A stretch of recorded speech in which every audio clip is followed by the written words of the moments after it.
They said I lost my mind, that I'd made everything up just to get attention. At first, I laughed, not because it was funny, but because I truly believed no one could be that cruel. These were my people, my coworkers, my friends, the ones who trusted me with their secrets, their schedules, their keys. But then, things started to shift. Whispers followed me down hallways. Conversations stopped when I entered a room. My messages started going unanswered. And one morning, the office that used to feel like family felt like a courtroom. Someone, I still don't know who, started a story about me. They said I'd snapped, that I'd broken something important, that I needed help. The story spread like wildfire, faster than I could breathe, faster than I could explain. And the worst part? No one asked for my side. They didn't need proof. They had a rumor, and that was enough. Every time I tried to defend myself, I sounded desperate. Every time I stayed quiet, they said it was guilt. It was like fighting a ghost that wore my face. Then came the day everything cracked. I walked into the office, and everyone stopped talking. My manager's door was half open. Inside, I saw them watching something on the screen, something that made their faces harden. I didn't know it then, but that was the moment they decided who I was. The unstable one. The crazy one. The story was written, and I was cast as the villain. But here's the thing about lies, they eventually trip over the truth. I stopped explaining, stopped chasing people who already made up their minds. And quietly, I started gathering pieces, tiny fragments of the day everything went wrong. What I found changed everything. It wasn't just gossip, it was manipulation. Someone had deleted messages, cut camera angles, twisted words. And when I finally got my hands on the full footage, the one nobody thought I'd find, my hands were shaking so hard I almost dropped it. That's when I knew this wasn't madness. It was a setup. And the only place it could all come undone was in court. The day that footage played, every whisper that once haunted me went silent. The same people who called me crazy couldn't even look at me. Because now, the truth had a voice, and it spoke louder than every lie they'd ever told. That's when everything changed. The worst part about being called crazy isn't the word itself, it's how fast people believe it. Once that label sticks, it spreads like wildfire. Suddenly, every word, every breath, every look becomes evidence. If I stay calm, they say I'm pretending. If I defend myself, they say I'm spiraling. If I cry, they whisper, "See? She's breaking again." It didn't matter what I did. They'd already decided who I was. A fragile woman. Unstable. Unpredictable. At first, I thought it was just gossip. Some office drama that would die in a week. But it didn't. It grew. It crawled into every corner of my life like ink in water. My boss started keeping his distance. Meetings went on without me. Projects I built from the ground up, suddenly reassigned. HR called me in, not to ask what happened, but to check on my emotional well-being. That's when it hit me. They weren't protecting me. They were protecting themselves. I wasn't seen as a professional anymore. I was a liability, a rumor in heels. And when I tried to clear my name, when I begged them to look at the facts, they tilted their heads with pity, as if watching someone argue with their own reflection. The more I spoke, the more guilty I looked. The more I stayed silent, the more they felt justified. It was a trap. A silent, invisible one. The world around me was shifting, and I could feel my life shrinking, inch by inch. Friends stopped calling. My parents started asking if I was getting enough rest. Even my reflection started to look like someone I didn't trust. That's when I realized something far darker.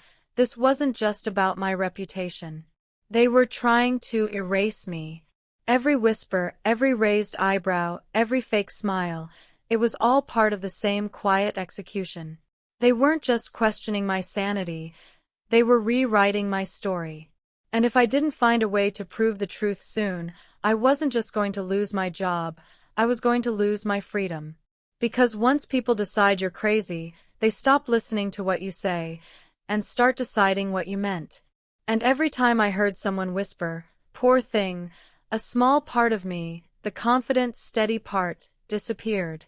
But deep down, beneath the noise and pity, there was still one thing they couldn't take from me, the truth. And I swore, no matter what it cost me, I would make it seen. Even if it meant burning everything else down to get there. It started like any other morning, the kind you don't remember until everything after it goes wrong.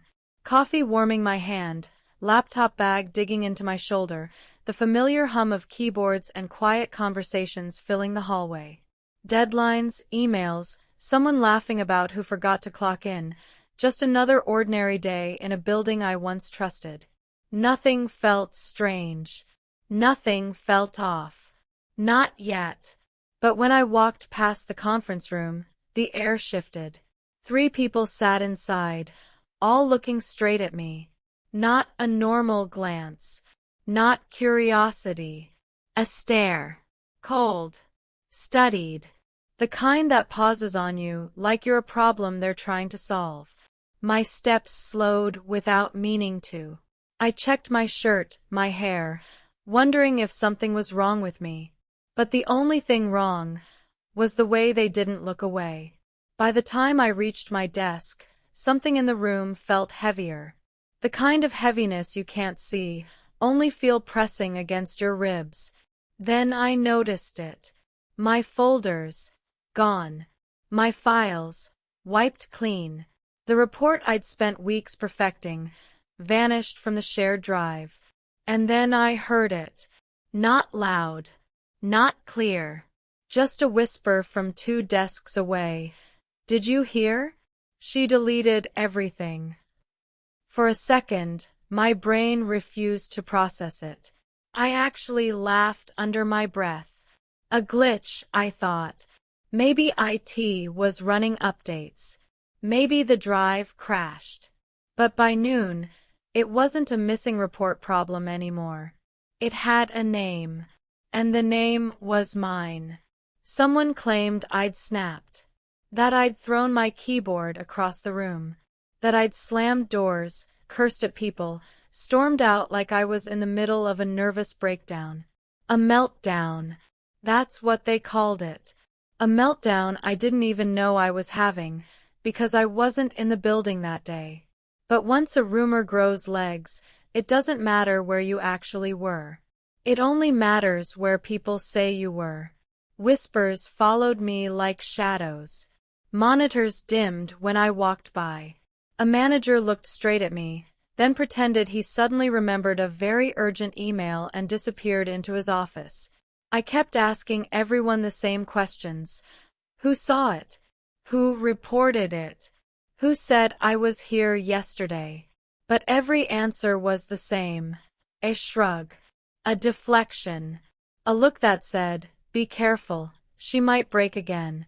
And that's when I felt it, the exact second the ground shifted beneath me. The moment the truth stopped mattering.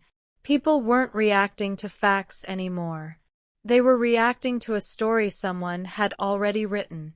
A story where I wasn't the hard-working employee, but the unstable one.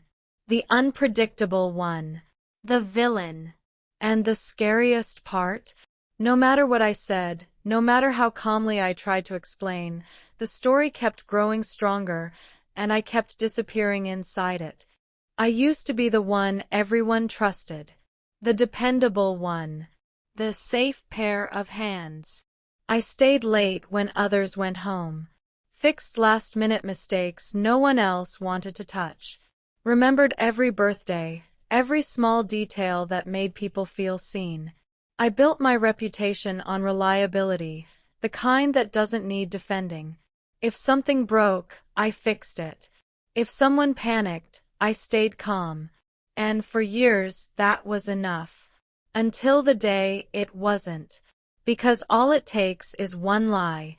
Just one whisper, spoken with the right tone, in the right ear, and everything you've built starts to rot from the inside out. At first, it was small things. Tiny details. A file that suddenly went missing. A report marked incomplete, even though I had the timestamp proving I'd submitted it. A message I apparently sent at 2 a.m. that I knew I'd never written. Little errors. Little doubts. All pointing in the same direction. At me. I thought it was a mistake. Maybe a glitch. Maybe someone confused my name with someone else's. But then came the comments. She's been under a lot of stress lately. She's been acting different, haven't you noticed? At first, I laughed. Because that's what you do when you think you're too grounded to fall into a rumor. But laughter doesn't save you when people have already made up their minds.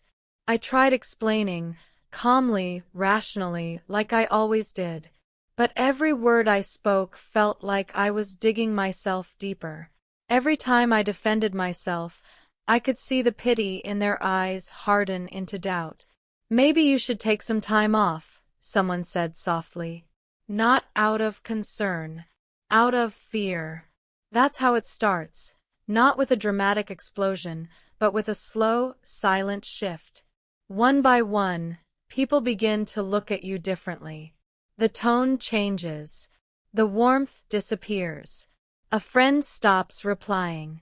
A coworker hesitates before handing you an assignment. Someone lowers their voice when you walk into the room. You start questioning yourself. Did I actually send that email? Did I forget that file? Did I imagine all of this? That's how deep it cuts. You begin doubting your own memory just because everyone else already has. I kept hoping someone, anyone, would look closer. That they'd see the patterns, the timing, the way certain people always seemed too prepared to spread the next rumor. It wasn't random. It was careful. Calculated. But every time I tried to point that out, I sounded paranoid. And the cruelest part, the more I tried to connect the dots, the more unhinged I looked. The story had turned, and I wasn't the narrator anymore. I was the subject. The cautionary tale whispered over lunch breaks. I wasn't just losing their trust. I was losing my identity. The version of me I had spent years building, piece by piece, was vanishing in real time. And the scariest part? There wasn't a single moment when it all changed. No explosion. No fight. Just silence. The kind of silence that tells you you've already been replaced in people's minds. They no longer saw me as a person. They saw me as a problem. A rumor wrapped in skin. And that realization, that quiet, suffocating realization, was when I finally understood. Someone wanted me gone. It happened on a Thursday. Not a dramatic one. Just quiet, ordinary, forgettable. Until that email appeared. HR. Mandatory check-in. No subject line. No explanation. Just a polite little invitation disguised as concern. I remember staring at the screen for a long moment. Something about it felt off. Too calm. Too careful. Like the kind of calm people use before they deliver bad news. When I walked into the room, they were already there. 3 of them. Waiting. Smiling. Not the kind of smile that welcomes you, the kind that says, "We've already decided what you are." The head of HR gestured for me to sit down.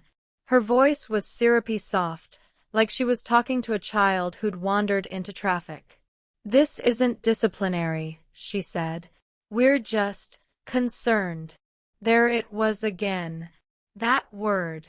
Concerned. A word that sounds kind but feels like a cage.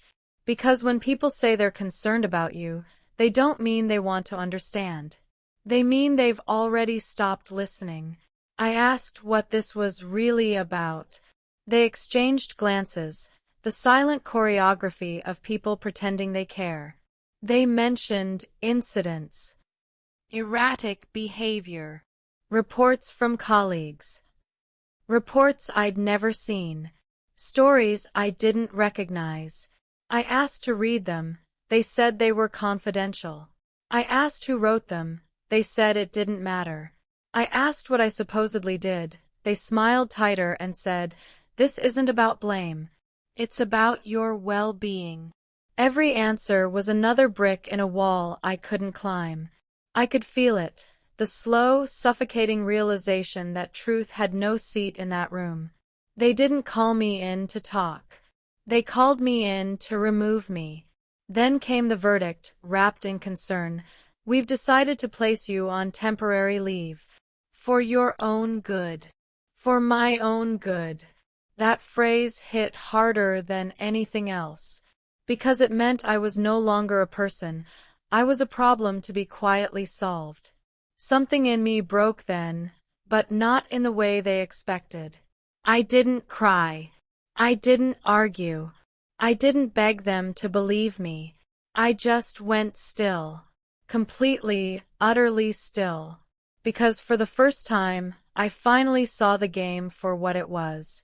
They weren't protecting me. They were protecting the lie. I nodded slowly, stood up, and took off my ID badge. Their smiles flickered when I placed it on the table. And before walking out, I said, "Don't worry. I'll find the truth myself." No one said a word. No one stopped me. They just watched as I left, the unstable one walking out with more clarity than all of them combined. And as the door closed behind me, I felt it, the shift inside me. I wasn't scared anymore. I wasn't broken. I was done begging for anyone's permission to be believed. If they wouldn't listen to my voice, then I'd let the evidence do the talking. And somewhere deep inside, I already knew, the truth was waiting. I just had to find where they'd buried it. A week passed. Not fast. Not slow. Just that strange, heavy kind of time where days blur into each other, where silence feels louder than words ever could. No emails. No calls. Just quiet. The kind of quiet that pretends to be peace, but really isn't. I tried to tell myself maybe it was over. Maybe stepping away had finally calmed things down. Maybe the rumors would fade like smoke once I stopped feeding the fire. But I should have known better. Because peace never knocks before it leaves. Chaos does. That evening, when I heard the knock at my door, it wasn't just a sound. It was a warning. Firm. Repeated. Too deliberate to be casual. Too familiar to be safe. When I opened the door, 2 police officers stood there. Polite. Professional. And already convinced. Their eyes said it before their mouths did. "We know who you are." They told me they'd received a call. "A concerned coworker," they said. Apparently, I'd been acting unstable. Unstable. There it was again, that cursed word that had become my unwanted shadow. They said they just wanted to check in. Make sure I was okay. The kind of care that feels less like kindness and more like surveillance. I tried to stay calm. I really did. I told them it was all a misunderstanding, that someone had been twisting things, that people were spreading lies to cover their tracks. But I saw it, that flicker behind their polite nods. That quiet judgment that says, "We've heard this before." And that's when I realized something terrifying. It didn't matter what I said. Once the word unstable enters a room, the truth walks out. After they left, I stood there for a long time. Door open. Hallway empty. Yet the air still heavy, as if their suspicion lingered long after they did. The silence felt different now. Not peaceful. Poisoned. Every creak in the walls, every shadow under the door felt like someone watching, waiting, recording. I started replaying everything in my head, every message I'd sent, every email I'd written. And it hit me, they'd twist all of it. Every calm explanation would be proof I was obsessed. Every plea for fairness would become evidence of paranoia. Every truth I told would sound like a breakdown to someone who'd already decided I was broken. That's how manipulation works. It doesn't just destroy your reputation. It rewires your reality. I stopped sleeping properly. Every night, I'd wake up to imaginary sounds, footsteps in the hall, my phone buzzing when it wasn't.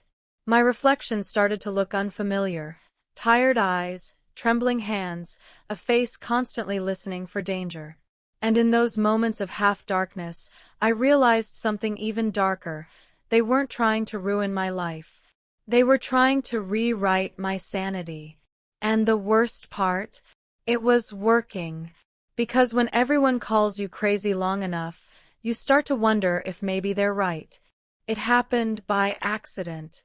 Not some grand investigation. Not a eureka moment. Just me, sitting in the quiet, trying to pick up the broken pieces of my life. I wasn't even looking for proof that day. I just wanted to feel in control of something.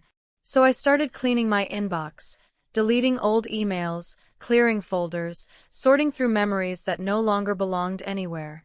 And then I saw it. An automatic system alert. Buried deep in a thread I barely remembered starting. At first, I almost deleted it. It looked routine, just another IT notification lost in the noise. But something stopped me. A date. A time. A code that didn't fit.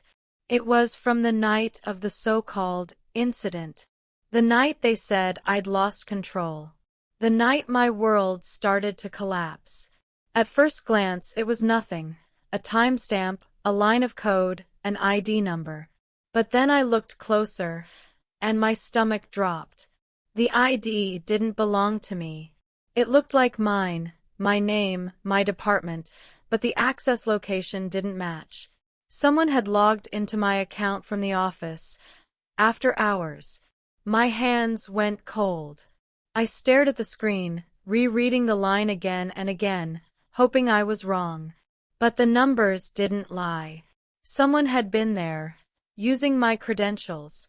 Someone who shouldn't have been anywhere near that system. For the first time in weeks, fear didn't freeze me. It fueled me.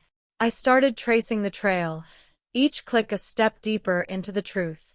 And with every new detail, the pit in my stomach grew heavier. The log connected directly to the building's security network. If there was access, there had to be footage. My heart was pounding so hard I could barely hear myself think. I hesitated before filing the internal request. What if this backfired?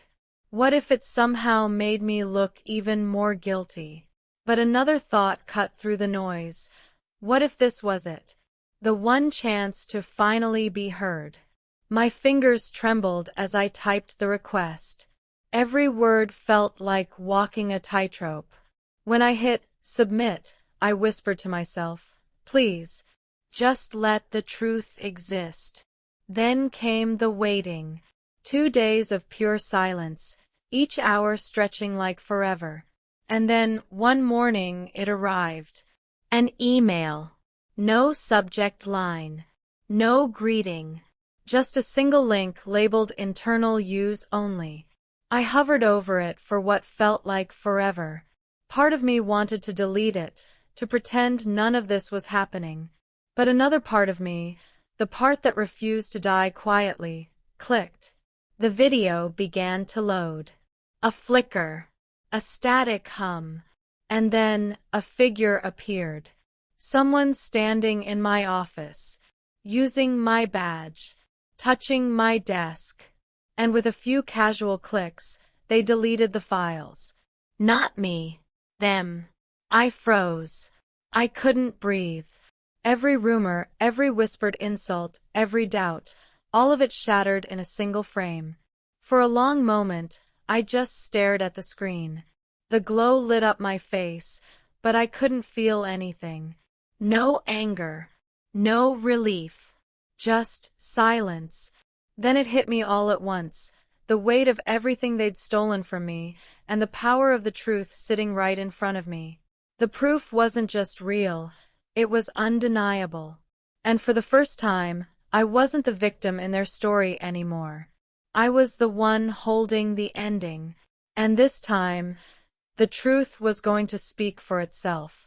The courtroom felt colder than I expected.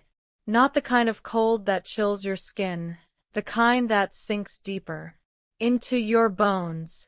Into your breath. The kind of cold that only exists when judgment is in the air. Everything gleamed, the polished floors, the metallic benches, even the clock that seemed to tick a little too loudly. And sitting there were the faces I once trusted. The same people who'd called me unstable. Who'd watched me unravel, or rather believed I did. When I walked in, a few of them smiled. Small, smug smiles that said everything their words didn't need to. They thought this was my last performance, the final scene of a woman too broken to let go of her own delusion. To them, I wasn't a person anymore. I was a headline waiting to be dismissed. I didn't bother to look away. Let them stare. Let them enjoy their moment. Because deep down, I already knew they were seconds away from watching their own lies burn. My lawyer didn't say much. He simply reached into his briefcase, pulled out the small flash drive I'd been carrying for days, and placed it on the table. That sound, the click against the wood, was louder than any words spoken in that room. The judge nodded. The bailiff dimmed the lights. And in that quiet, expectant darkness, the screen came to life. A soft flicker. A grainy image. The timestamp flashed in the corner. And there it was. My office. My desk. My space. Every breath I took felt heavier as the figure appeared on screen. Someone moving with confidence. Someone using my badge. Logging into my account. Opening my files. And then, with a few casual clicks, deleting everything. Not me. Not even close. But someone I knew. Someone they all knew. The same person who'd comforted me when I was first accused. The same person who told everyone I wasn't handling stress well. I watched their faces as the footage played, that subtle twitch of recognition, the flicker of panic behind forced composure. Their smirks faded. Their eyes darted toward one another, searching for any explanation that might still make sense. But there wasn't one. The truth was too clear. Too raw. Too loud to deny. When the video ended, the silence didn't. It lingered, heavy, suffocating, like the air itself refused to move. The judge leaned back in her chair, hands folded, eyes unreadable. No long speeches. No dramatic outburst. Just one simple look, first at me, then at them. And that was enough. That look said everything words never could. I didn't smile. Didn't cry. Didn't gloat. I just breathed, really breathed, for the first time in what felt like forever. Because in that single moment, I didn't have to explain myself anymore. Didn't have to beg anyone to believe me. The truth had finally spoken. Louder than the lies. Sharper than the rumors. And clearer than any voice that ever called me crazy. I wasn't broken. I wasn't unstable. I was right. And they all knew it. The footage lasted barely 2 minutes, but those 2 minutes felt like time itself had stopped. Every second stretched, heavy and deliberate, as the truth filled the room like slow, rising smoke. When the screen went dark, nobody moved. Nobody even breathed. The hum of the fluorescent lights was suddenly the loudest sound in the courtroom, that, and the faint ticking of the judge's pen against her desk. The prosecutor's papers lay untouched. His fingers hovered midair, like even he didn't know what to do now that the story had flipped. My boss, the same man who'd once told me I needed help, sat frozen. His jaw tight, his hands clasped so hard his knuckles turned white. He wouldn't look up, wouldn't look at me. It was like the grain of the table had become his only escape. And I didn't look at them either. Not yet. Because I wanted to remember this sound, that hollow, trembling silence that follows when lies finally run out of breath. It's the kind of silence you never forget. The kind that makes people face what they've done without a single word being spoken. Then came the smallest sound, a chair creaking. The HR director shifted uncomfortably in her seat. The same woman who'd smiled sweetly while telling me to take personal time for my mental health. Now she couldn't even meet my eyes. Her face was pale, her confidence gone. A few rows back, one of my former coworkers stood abruptly, pretending to fix his jacket before quietly leaving the room. No apology, no explanation, just shame wrapped in silence. And in that moment, I realized something. The truth doesn't always need to shout. Sometimes, it just stands there quietly while guilt does the rest. The judge leaned forward, breaking the stillness. Her voice was calm, even. Case dismissed. Ms. Hale, your record is cleared. Just like that, months of humiliation, fear, and doubt collapsed into 6 words. 6 simple words that felt like freedom. A low murmur rippled through the courtroom, confusion, disbelief, guilt, all blending into one uneasy sound. No one clapped. No one congratulated me. They just watched. As I stood, gathered my documents, and slipped the flash drive, the proof, back into my bag. Every movement felt sacred. Slow. Controlled. I wasn't angry anymore. I wasn't even relieved. I was done. I turned toward the door. Behind me, the ones who'd called me unstable now sat in silence, their faces drawn, their confidence shattered. And for the first time, I didn't feel small walking away. I didn't feel the need to explain or justify or prove. Outside, the world felt different. Not brighter, not quieter, just real. The wind brushed against my face, cold but clean. The city kept moving like nothing had happened, but inside me, everything had. For the first time in months, I didn't feel the weight of their whispers following me. I didn't feel the need to defend my sanity or explain my story. They'd done that for me, when they watched themselves on that screen, when they saw the truth play out, frame by frame, undeniable. And maybe that's the best kind of justice, not the kind that punishes, but the kind that makes the guilty finally see what they've become. It took me almost a month before I could walk into another office again. Even then, my hands trembled slightly when I touched the doorknob, as if some invisible part of me still expected to be accused of something I didn't do. This place was smaller, quieter. No glass walls. No boardroom politics.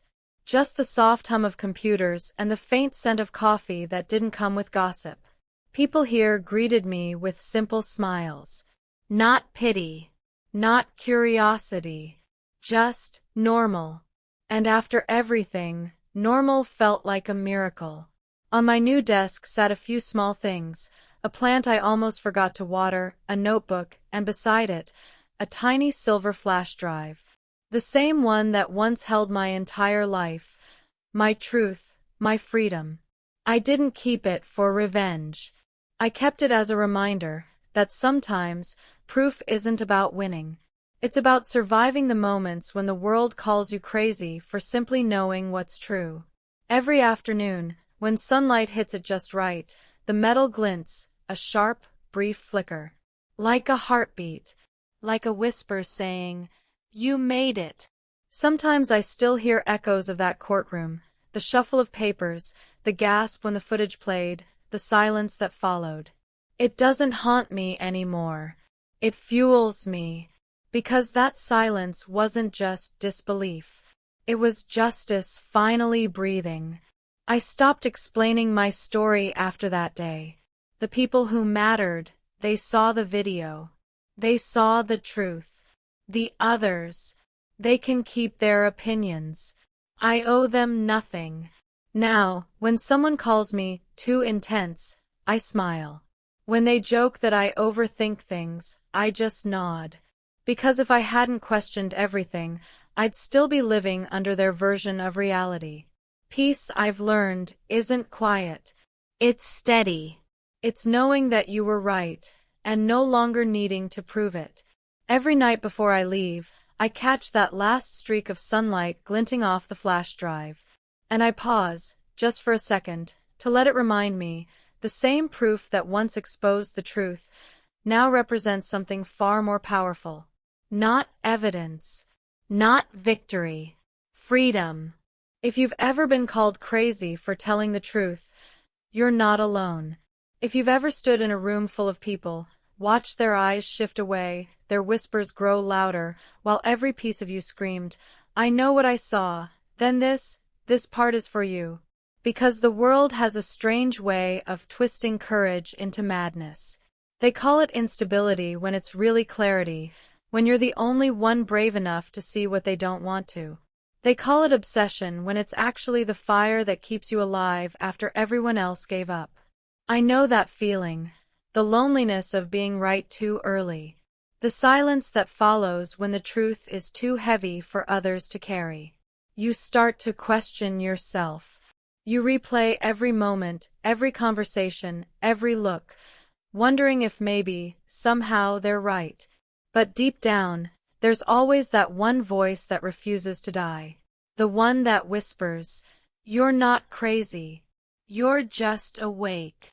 So if you've ever had to fight just to be believed, even once, I want you to tell me where you're watching from. Type your city, your country, your name, because every word that appears below this video isn't just a comment. It's proof. Proof that we exist. Proof that they didn't break us. Proof that being misunderstood doesn't mean being wrong. You and I, we didn't imagine it. We saw what we saw. We felt what we felt. And even when they tried to silence us, we stayed standing. So tonight, wherever you are, remember this. They can mock you. They can doubt you. They can call you unstable. But one day, when the truth finally plays on its own screen, they'll realize something simple, something undeniable. We were never the crazy ones. We were the ones who paid the price for seeing clearly. And that's not madness. That's strength.